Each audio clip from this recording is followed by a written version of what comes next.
Sejam muito bem-vindos à nossa disciplina Psicofarmacologia. E muitos alunos têm resistência com essa disciplina. Então, o meu convite para você é assim: dê oportunidade para a psicofarmacologia se mostrar de uma forma mais próxima para você.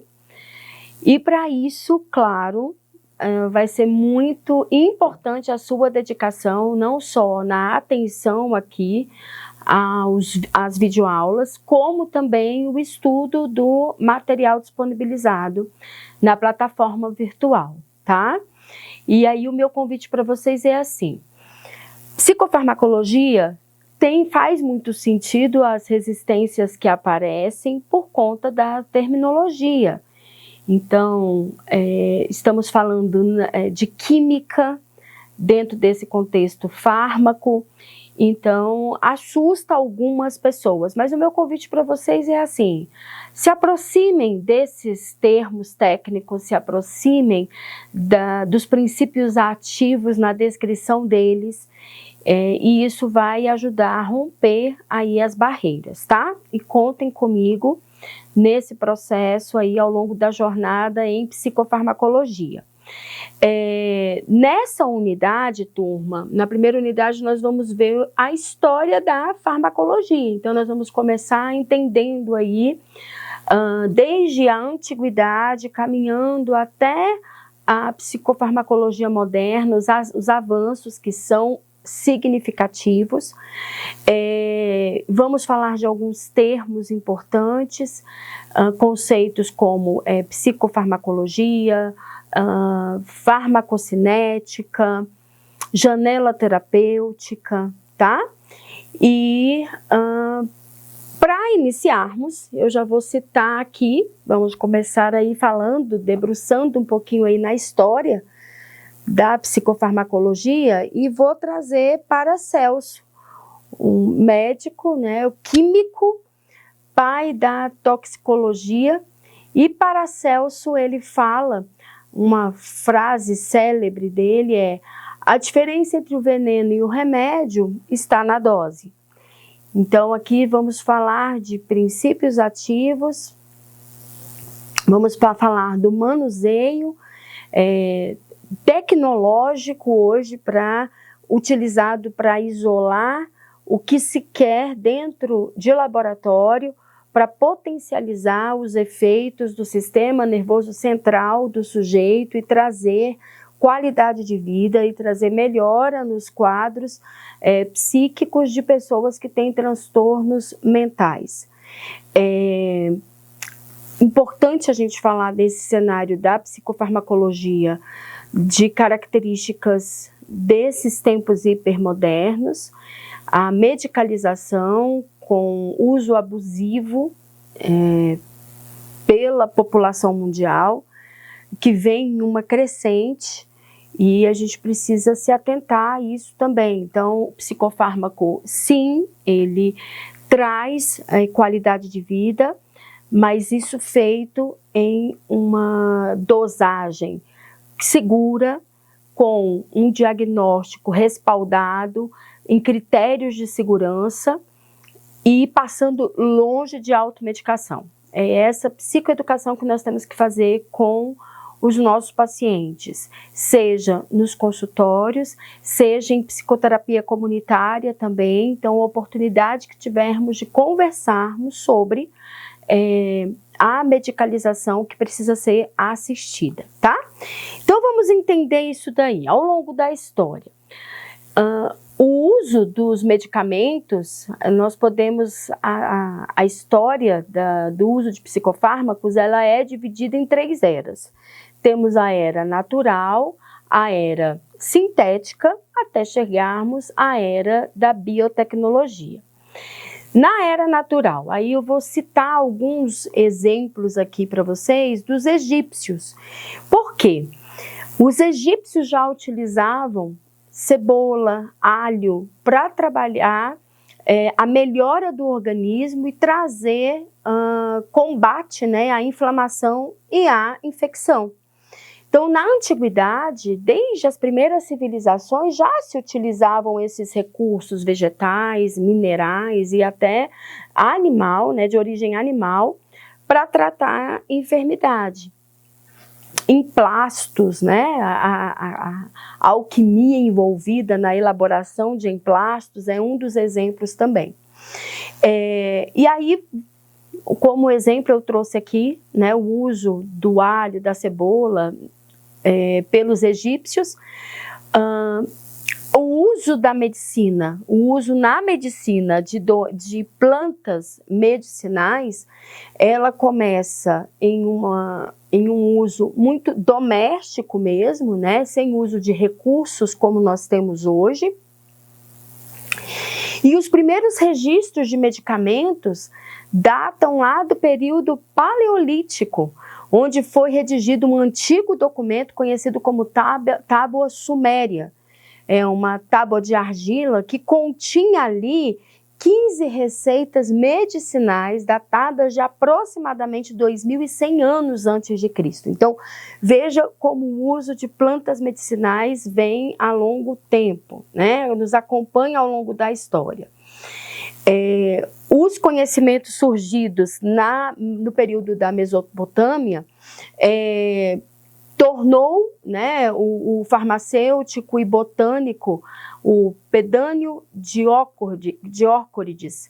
Esse botânico se despontou nos conhecimentos, principalmente que ele conseguia absorver dentro de mosteiros. Até porque era algo muito praticado, botânica nos mosteiros, né? E o Pedânio conseguiu deixar o nome dele na história como um farmacêutico e botânico importante, trazendo aí avanços de substâncias, né, medicinais, mas em um momento ainda não manipulado. Quando eu falo não manipulado, é dentro daquele uso ainda bem doméstico, né? Em 77 depois de Cristo, o Pedânio ele escreveu a primeira farmacopeia das plantas medicinais, onde ele juntou extratos ali, né, da descrição de extratos de 350 plantas. Então foi criando esse compêndio aí de informação. Cláudio Galeno, um médico romano, Galeno ele é o precursor da alopatia. Então ele desenvolveu misturas de ervas que combatiam doenças por meio de substâncias que se opunham diretamente a sintomas apresentados. Febre, indisposição, mal-estar estomacal. Então desenvolveu essa mistura para tratar desses sintomas, né? Hoje, nós, na história, quando estudamos aí a história da psicofarmacologia e da farmacologia, Galeno é utilizado como sinônimo da manipulação farmacêutica, tá? Aí depois de Galeno, passaram-se séculos até chegarmos ali no século XV, onde Paracelso revolucionou a história da medicina com a sua habilidade alquimista. Então essa frase dele, né, de todas as substâncias são veneno, não existe nada que não seja veneno. Somente a dose correta diferencia o veneno do remédio. Então, e a natureza traz muito disso quando vemos aí os princípios ativos, né, de plantas medicinais. Não é porque estamos falando de planta medicinal que o uso é indiscriminado. Não, até porque tem a toxicidade presente, né? Então ele traz muito desse lugar. E é importante a gente pensar nisso quando refletirmos sobre a evolução dos psicofármacos. Quando pensamos ali, década de 60, década de 50, o surgimento dos primeiros fármacos direcionados para tratar desconfortos psíquicos, tá? Fica muito marcado na nossa memória ainda os efeitos colaterais daquela medicação utilizada antigamente, com efeito de letargia, muita sonolência, onde a sensação era de incapacidade, né? Hoje, com o avanço tecnológico, com o avanço da medicina no segmento farmacêutico, sim, ainda tem efeitos colaterais. Essa dosagem que Paracelso lá no século XV falava da importância, permanece com a mesma cautela, mas com um avanço muito significativo.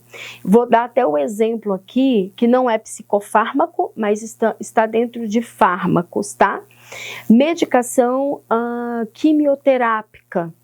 Hoje os efeitos colaterais são muito menos agressivos do que foi no início dos anos 2000, por exemplo, quando a gente faz essa comparação de 20 anos para cá. Então há um avanço nesse sentido de eficácia para ser mais assertivo, a célula que precisa ser combatida, né, ter uma resposta mais eficaz, e também os efeitos colaterais menos desgastantes para o organismo. Ainda tem efeitos colaterais, gente, é nesse lugar que eu quero que vocês pensem, tá? Nessa progressão que a ciência vai trazendo, mas é claro que ainda tem efeitos colaterais. E aí vamos caminhando a marca do Paracelso na história. Paracelso, ele deixou aí o legado dele, por quê? Ele conseguiu atribuir descoberta de elementos químicos que a ausência desses elementos químicos ou a superdosagem desses elementos químicos como zinco, ferro, manganês, estão presentes no nosso corpo, e o desequilíbrio nesses elementos químicos trariam, segundo Paracelso conseguiu identificar, prejuízo para o organismo. E veja, isso foi uma marca, por quê?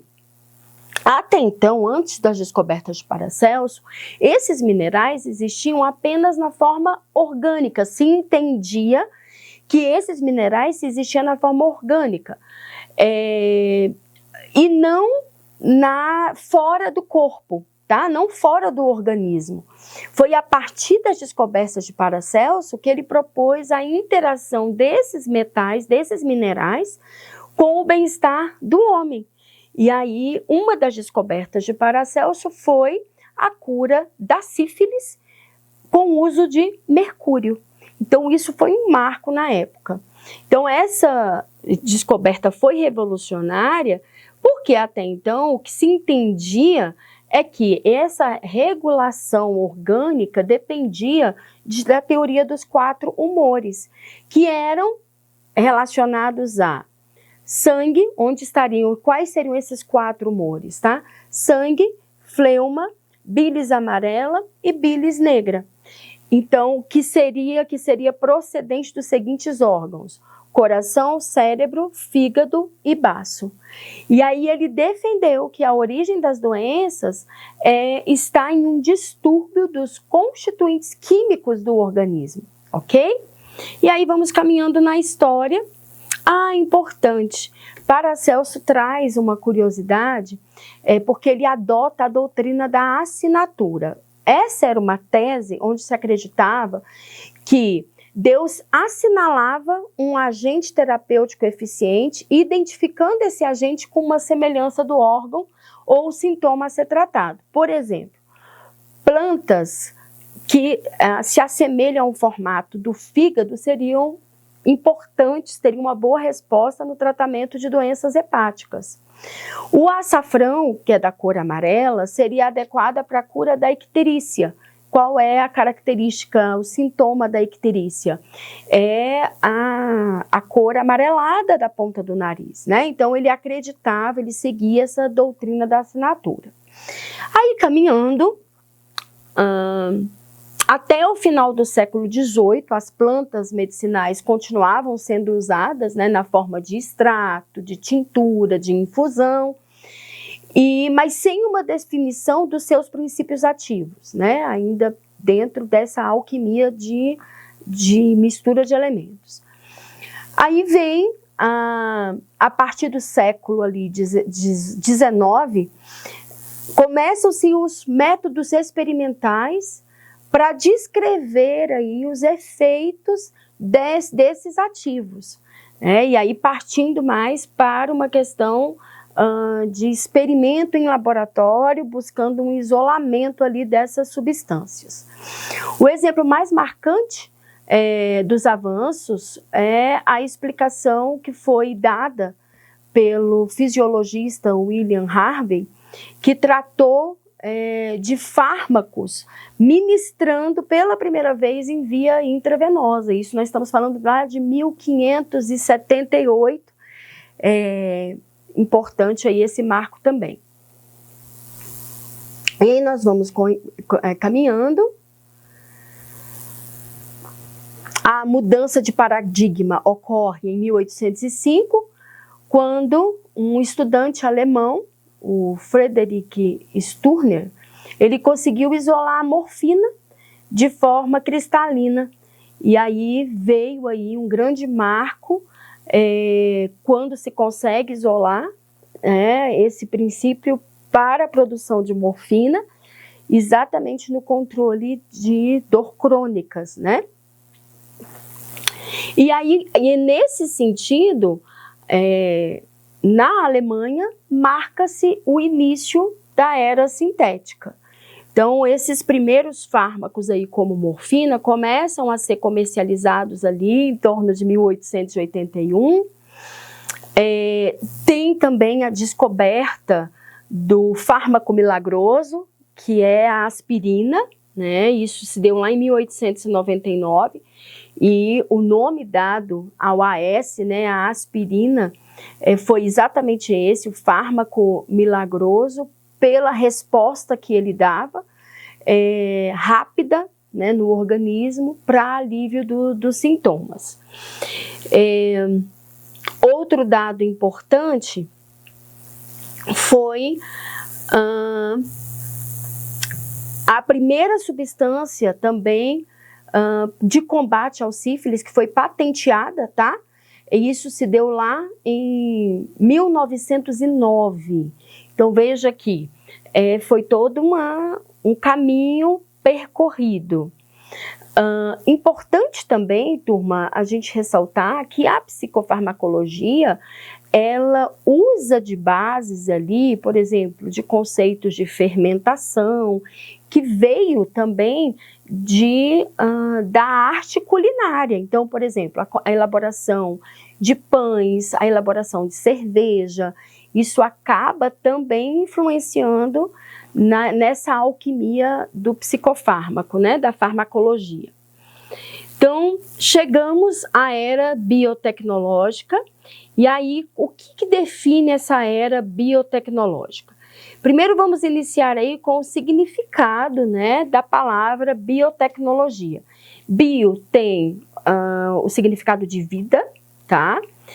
E tecno se remete a logos, que quer dizer conhecimento. Então, segundo a Convenção sobre Diversidade Biológica da ONU, que se deu em 92, a biotecnologia ela é entendida como qualquer aplicação tecnológica que use sistemas biológicos, organismos vivos ou derivados desses organismos vivos, para modificar produtos ou processos para usos específicos. Então, início da década de 90 ali, marca da era da biotecnologia, e eu convido vocês a olharem aí esses marcos da biotecnologia no escopo que temos hoje, para chegarmos até onde temos hoje na história.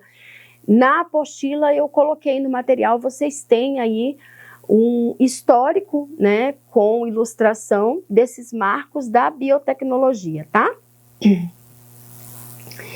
E aí os psicofármacos, eles operam, então assim, como é que a biotecnologia é utilizada nos medicamentos psicofármacos? Então os psicofármacos, eles operam como mediadores nessa comunicação neural e vão sempre trabalhar ali como agonistas, antagonistas ou moduladores de neurotransmissores, tá? E que mais à frente eu vou detalhar isso aí para vocês.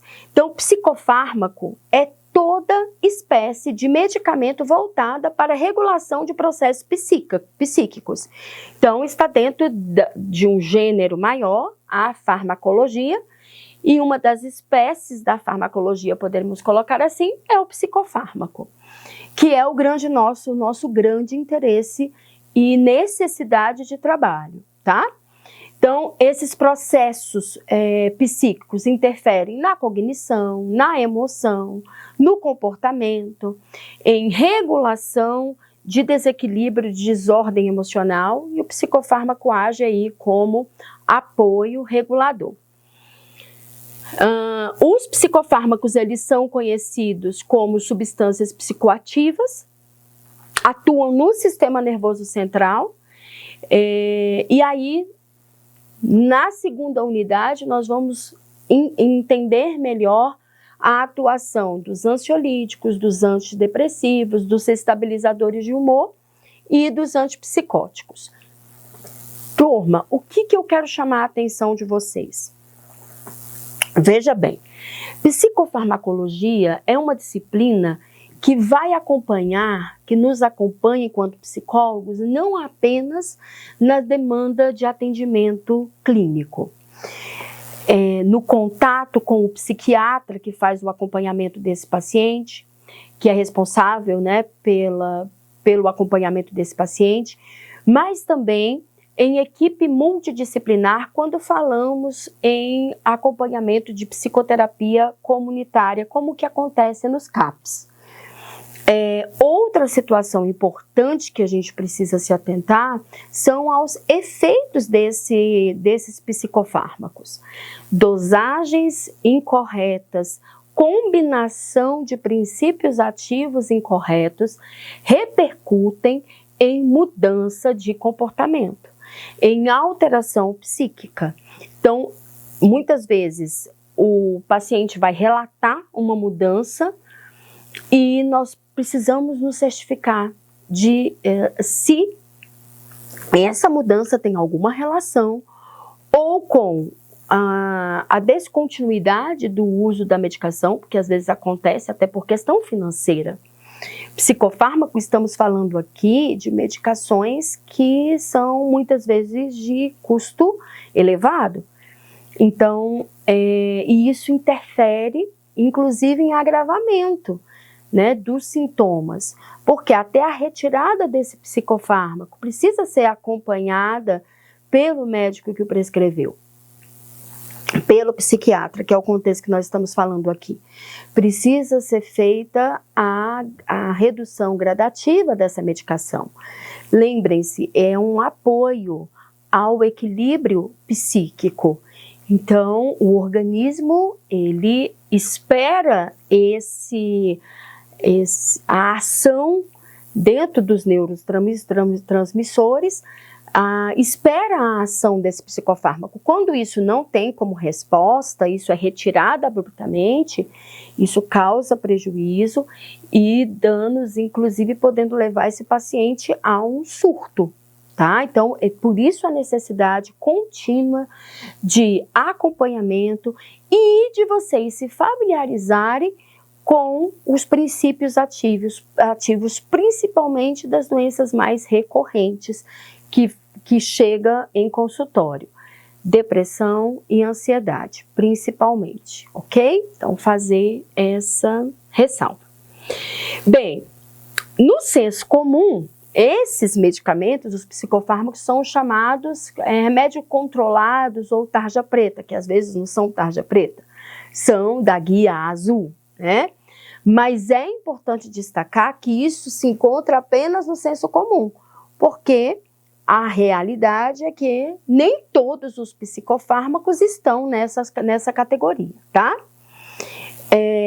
Eu vou pedir para vocês darem uma atenção especial aos conceitos de agonistas, antagonistas, de receptor e precursor, que eu coloco aí, tá? E aí, precisamos falar também por que algumas pessoas não respondem ao psicofármaco? E aí a eficácia desses medicamentos, turma, está sujeita a uma interação complexa, que depende também de fatores do próprio organismo, depende também, aí nós estamos falando de causas multifatoriais, tá? Resposta do organismo, resistência desse organismo ao princípio ativo, isso pode acontecer, história,